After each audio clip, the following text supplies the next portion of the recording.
देखें जी, सैरो सियाहत की गर्ज से जाने वाले गुजरात के 4 नौजवान जो हैं उनकी गाड़ी स्कर्दू में जो है वो स्कर्दू से पहले हादसा का शिकार हुई। जहां पर आज इनको इत्तला मिली है। इस वक्त मैं गुजरात के गांव गखा में मौजूद हूं, जहां के 3 नौजवान जो हैं वो इस हादसा का शिकार हुए हैं। यहाँ इस गांव की जो है वो हर आंख जो है वो अश्कबार है। लोग जो हैं वो नौजवान मौज जो हैं उसका जो है सदमा बर्दाश्त नहीं कर पा रहे। इस वक्त उन शिकार होने वाले नौजवानों में से एक नौजवान भाई हमारे हमरा मौजूद हैं, उनसे जानते हैं कि वो क्या कहेंगे। जी बताइएगा, ये वाकया किस तरह पेश आया, कौन कौन 12 मई को गए थे। बड़े भाई हैं साथ वासिफ शहजाद और इनके साथ सलमान नसरुल्ला थे और उमर एहसान थे। ये अजीज़ हैं, रिश्तेदार हैं। और साथ इनके दोस्त थे उस्मान डार। ये 12 मई को निकले हैं और 16 मई को इनसे रब्ता मुनक़ते हुआ है और उसके बाद रब्ता नहीं हो सका। आज मालूमात मिली है कि उनकी गाड़ी खाई में गिरी, जिसकी वजह से चारों की डेथ हो गई। अल्लाह ताला सबकी बेहिसाब बख्शिश फरमाए, मगफरत फरमाए। अल्लाह ताला अहले खाना हुकूमत से आप क्या अपील करेंगे? गुजारिश है कि उनके लाने के इंतज़ामात बर वक्त किए जाएँ, अच्छे अंदाज में किए जाएँ ताकि बर वक्त वो वापस आ सकें। 20 घंटे का अगर आते हैं भाई रोड तो सफ़र है, कोशिश की जाए उनको कोई हेलीकॉप्टर वगैरह का अहतमाम किया जाए या बाई एयर उनको कोई यहाँ पहुँचाने का अहतमाम किया जाए। ये गुजारिश करेंगे जल्दी हमारे भाई हम तक पहुँच जाएँ ताकि उनके नमाज जनाजा और बाकी मामलात मुकम्मल किए जा सकें। जी बिल्कुल, जैसा कि आपने सुना, हादसा का शिकार होने वाले 4 नौजवानों में से 3 नौजवान जो हैं वो एक ही ख़ानदान के थे और यहाँ पर जो है इस वक्त बहुत ज़्यादा कोहराम मचा हुआ है। उनके घर में पूरे गांव की जो है हर आंख जो है वो अशबार नज़र आती है। हुकूमत से इनकी यही अपील है कि हुकूमत जो है वो फिल फोर उनकी डेड बॉडियाँ जो हैं उनको वापस लाने के बंदोबस्त करे ताकि जो है ये जो है वो उनकी तदफीन का सारा अमल जो है वो कर सकें। जी मैं रिटायर स्कूल टीचर ने बड़ी मेहनत ਨਾਲ ਬੱਚੇ ਨੂੰ ਪੜਾਇਆ ਸੀ। बड़े नंबर लैन मेरे बेटे 1000 ਤੋਂ ਉੱਤੇ ਨੰਬਰ ਮੈਟ੍ਰਿਕ ਲਿਆ। ਐਫਐਸਸੀ 'ਚ बड़े नंबर लैन ਹੁਣ 8 ਪੇਪਰ ਪਾਸ ਕਰ ਲੈਣੇ ਸੀ ਸੀਏ ਦੇ।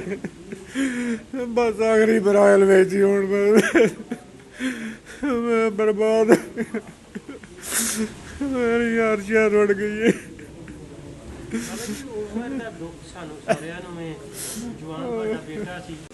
ਸਕੈਨ ਯੂਨੀਵਰਸਿਟੀ ਆਕਸਫੋਰਡ ਵਾਲਿਆਂ ਦੀ ਉਹਦੇ 'ਚ ਪੜ੍ਹਦਾ ਸੀ ਪਿਆ ਪ੍ਰਾਈਵੇਟ।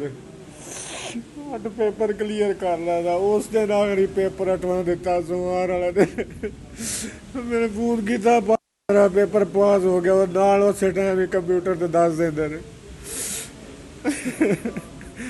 ਅੱਗੋਂ ਮੇਰਾ ਭਾਣਜਾ ਤੇ ਮੇਰਾ ਦਮਾਦ ਇਹਨਾਂ ਮੇਰੇ को पूछा है तो कारण कि बाबू जी अस जाना फिरन टुरन, 2-3 दिन बाद वापस आ जाते। मैं कि लगे जो जाके उन्हें भी पिंडी तो नाल लैने, रावलपिंडी सदर वो रिहायश सी नाल लैके चले गए ने। एक दोस्त होर सी उस्मान डार, सारे इकट्ठे गए रहे, बड़े गहरे दोस्त सन।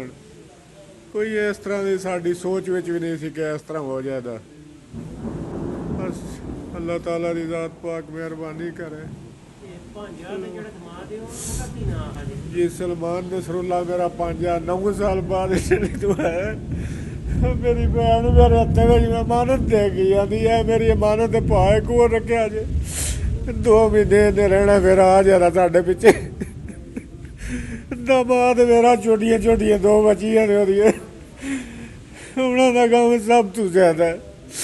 उन्होंने चौका काम है उन्होंने बच्चियां मैं किन किन मुतमिन कर रहा।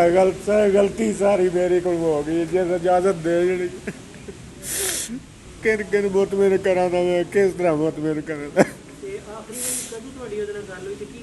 जी सोमवार वाले दिन गल हुई ना, पापा जी मेरा पेपर पास हो गया, मैं फिर जाना अपने भाई के नाल सैर करके 3 दिन बाद वापस आ जाते। जुम्मे वाले दिन कॉल की ना दिन असी हफ्ते में वापस आ जाते।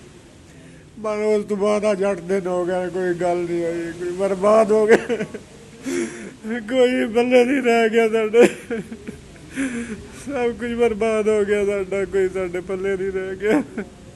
मैं चार्टर्ड अकाउंटेंट का कोर्स कर रहा सी, बहुत बड़ा आदमी बनना चाहता सी। मेरे बार बार पापा जी मैं बहुत बड़ा आदमी बना था। पापा तुम फिक्र ना करया करो, मैं बहुत बड़ा आदमी बनना इंशाअल्लाह। इन्होंने चीज़ों का कोई पता नहीं जी, कोई गल नहीं जी। बड़ी मेहनत की है अपने बच्चों को पढ़ाने दे, बड़ी मेहनत की है अपने बच्चे को पढ़ाने दे। बस सबर दी अपील करो जी। मैं सारे वालदैन हाथ जोड़ के अपील करा, कभी बच्चों कलिया ना जान दो। कोई हालात नहीं, कोई सिस्टम कोई सिस्टम ही कोई नहीं। साढ़े बच्चे 8 दिन हो गए ने, कोई रबता ही कोई नहीं, कोई होगी सी जाके पिछे जाके साढ़े 10-12 बंदे उत्थे खोज विच लगे ने 4 दिन तो। फिर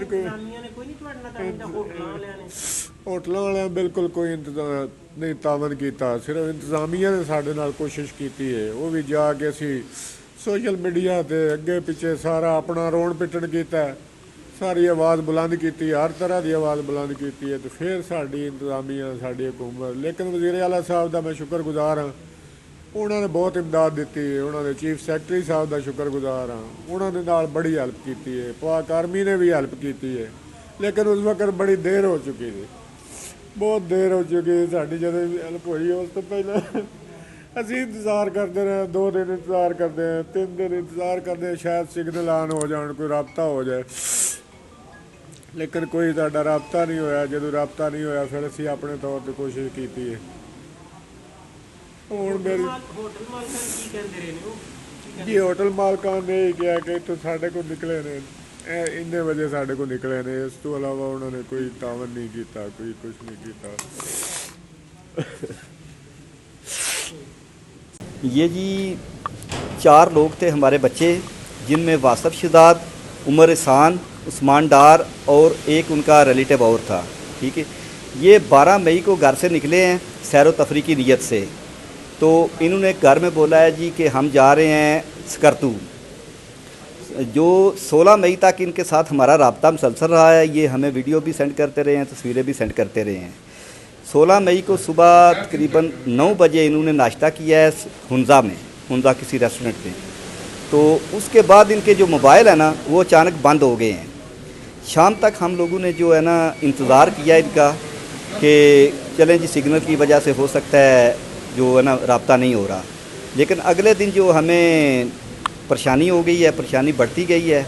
हमारा एक बच्चा जो सारों की का है, अब्दुल राफे नाम है उसका, वो उधर गया स्कर्दू में, उसने जाके उनको ढूंढना शुरू कर दिया है।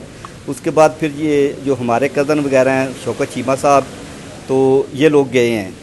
तो ये मुसलसल जो है ना उनको ढूंढते रहे हैं, मुख्तलिफ सिक्योरिटी इदारों के साथ मिल के, आर्मी के साथ मिल के, तो जो गिलगित बिल्तिस्तान के मीडिया वाले हैं उनके साथ मिल के उन्होंने भी बहुत ज़्यादा तावन किया है।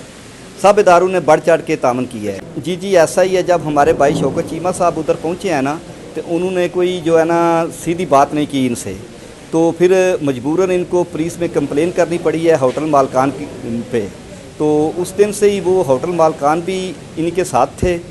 तो आज सुबह जो तकरीबन 10 बजे हमें खबर मिली है कि इस नंबर की गाड़ी जो है ना वो फ़लाँ जगह पे दरिया के किनारे पे गिरी पड़ी है। तो जब अमला और सिक्योरिटी इदारे उधर पहुँचे हैं तो हमें पता चला है जी ये हमारे ही लड़के हैं। तो जिनमें 3 की जो डेड बॉडीज़ थी वो कार के अंदर थी, और एक लड़के की जो डेड बॉडी थी ना वो कार के बाहर पड़ी हुई थी। तो ये बहुत बड़ा सानहा हुआ है हमारे साथ। पूरा गांव इस वक्त अश्क बहार है। तो हमारी तो दुनिया उजड़ गई है। हमारे बच्चे थे, जो वासफ था उसके 2 छोटी छोटी बच्चियाँ हैं। तो बस अल्लाह पाक हमें सब्र दे, हमारी फैमिली को सब्र दे जो अल्लाह की रज़ा थी।